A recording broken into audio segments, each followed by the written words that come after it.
मैं सुशील चौधरी, प्रभारी महासचिव उत्तर प्रदेश कांग्रेस और किसान संघर्ष समिति उसका संयोजक हूँ ऑल इंडिया का। आज किस विषय में ज्ञापन देना? वो एक हमारा मुद्दा चल रहा है गन्ने के भुगतान का, क्योंकि इन चीनी मिलों ने इतना हमारा शोषण कर लिया है कि अब किसान भूखमरी के कगार पर पहुंच चुका है। अब ये देखिए, कभी ये सरकार पराली के नाम पर, कभी बिजली के आरसी के नाम पर ये इस तरह से शोषण किया जा रहा है। हमारा कहना ये है कि पहले हमारे पैसे तो दे दो, हम तो सब काम करने के लिए तैयार हैं, लेकिन खुली चेतावनी आज इस माध्यम से हम देना चाहते हैं कि पराली के नाम पर अगर किसी भी किसान के साथ अत्याचार हुआ या उसके खिलाफ एफआईआर हुई तो अब की बार प्रशासन की ईंट सहित भिड़ा दी जाएगी। हम लोगों ने कल ही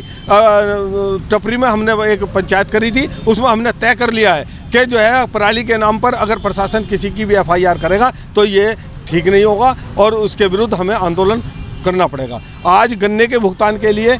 हम डीएम साहब से भी मिले थे और एसएसपी महोदय से भी मिले थे और गन्ना आयुक्त से मिले थे कि इस बजाज चीनी मिल के विरुद्ध एफआईआर दर्ज करवाई जाए। शासन ने, सरकार ने भी ये कहा था कि 14 दिन के बाद अगर कोई चीनी मिल गन्ने का भुगतान नहीं करेगा तो उसके विरुद्ध हम एफआईआर दर्ज करेंगे। लेकिन ये सरकार झूठी सरकार है, इन्होंने, इतने मक्कार लोग हैं, इन्होंने अब तक किसी भी चीनी मिल के विरुद्ध कोई कार्रवाई नहीं की। तो आज उसी सिलसिले में कमिश्नर साहब से बात हुई थी, कमिश्नर साहब से मिलने के लिए आए हुए हैं कि वो इसके खिलाफ चीनी मिल के एफआईआर दर्ज करवाएं और नहीं तो हम फिर आंदोलन के लिए बाध्य होंगे।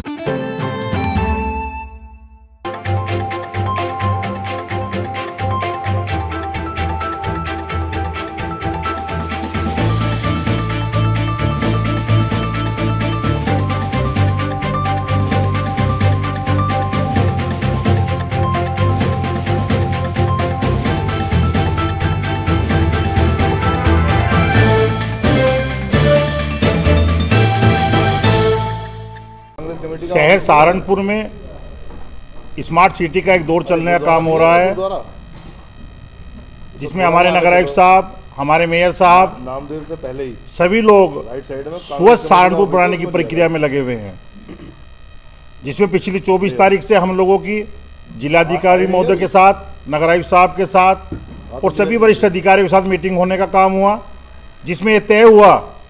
कि मिल बैठकर बहुत तेज़ी से सहारनपुर को स्मार्ट बनाने के लिए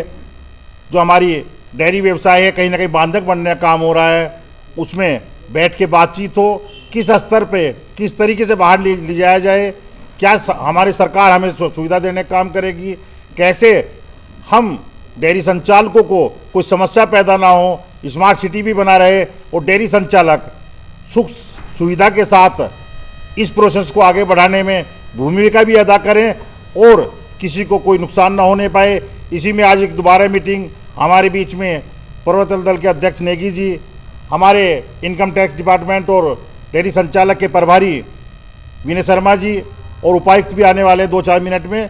आप लोगों के बीच में इसलिए लेकर आने का काम हुआ इन सब लोगों के कि किसी को ये भ्रम ना हो कि क्या बात हो रही है। जो भी बात आज होगी आपके बीच में खुलकर होगी, इसीलिए आज ये मीटिंग रखी गई।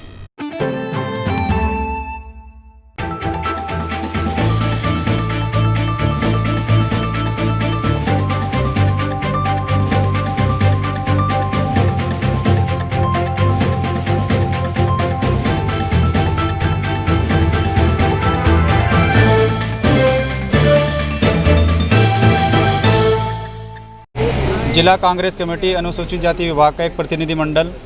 महामहिम राष्ट्रपति के नाम एक ज्ञापन प्रेषित कर रहा है सहारनपुर की ओर से। और हम कांग्रेस के लोग, हमारे जो कांग्रेस दलित कांग्रेस के प्रदेश अध्यक्ष हैं आदरणीय आलोक प्रसाद पासी जी, उन्हें बिना किसी गुनाह के उत्तर प्रदेश की दमनकारी सरकार ने रात के टाइम 13 अक्टूबर को 2 बजे बिना बताए गिरफ्तार कर लिया गया है। पहले तो हमारे इस देश में जब से भारतीय जनता पार्टी की सरकार बनी है दलितों का शोषण चरम सीमा पर होता आ रहा है। और अगर कोई दलितों की आवाज़ उठाने का काम करता है, दलितों के दुख सुख में खड़ा होने का काम करता है, तो योगी आदित्यनाथ जी की सरकार उन्हें गिरफ्तार कर जेल में डालने का काम करती है। मैं पूछना चाहता हूं आदरणीय योगी आदित्यनाथ जी आपसे कि ये किस गुनाह में और किस कानून के तहत आपने हमारे प्रदेश अध्यक्ष जी को गिरफ्तार कर रखा है? क्योंकि आदरणीय आलोक प्रसाद पासी जी दलितों की आवाज़ उठा रहे थे और दलितों की आवाज़ उठाने में भी अगर आपको इतनी दिक्कत है, आप तो कुछ काम करते नहीं और आप दूसरों को करने नहीं देते।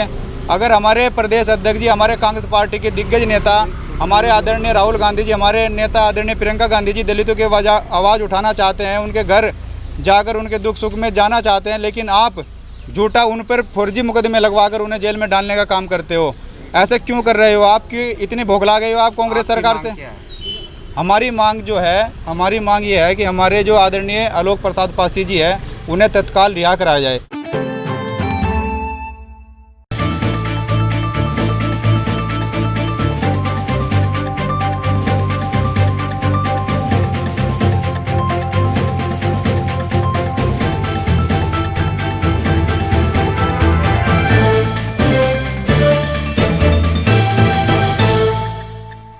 अभी शासन द्वारा 7 अधिशासी अभियंताओं को लोक निर्माण विभाग के अनिवार्य सेवानिवृत्ति दी गई है, जो कि बिल्कुल अनुचित है। उसमें इस तरह के अभियंता हैं जिन्होंने कुंभ मेला 2019 में उत्कृष्ट कार्य किए और उनको माननीय प्रधानमंत्री व माननीय मुख्यमंत्री द्वारा प्रशस्ति पत्र दिए गए। उसके उपरांत भी बिना किसी उचित कारण के शासन द्वारा उनको सेवानिवृत्त कर दिया गया है। कोई मेजर पेनल्टी भी उनके ऊपर नहीं है। इस संबंध में हम चूँकि इंजीनियर्स एसोसिएशन की तरफ से इसका विरोध, सांकेतिक विरोध करने के लिए अपना ज्ञापन आज मुख्यमंत्री जी को पीएम साहब के माध्यम से देने के लिए